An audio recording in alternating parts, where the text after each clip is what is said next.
Good job, girls. Can I eat a strawberry? Yep, you can eat a strawberry. Can I eat a strawberry? Sure. Okay, so today, girls, we're making a French toast breakfast and fruit smoothie. Compliments of your cousin Megan.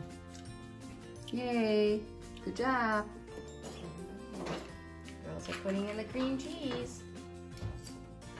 I hope this will be yummy. I think it'll be delicious.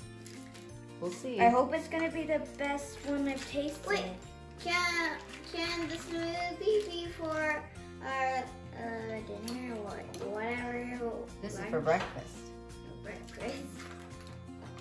Slowly, so it has time to absorb that bread.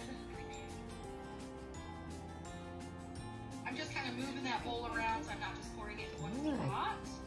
Yeah, not in one spot. There. Excellent. So I'm going to show you guys what mine looks like before we go any further. So I'm going to change the bread and the cream cheese. So in our container right now, we have half of our bread, our cream cheese, and our fruit.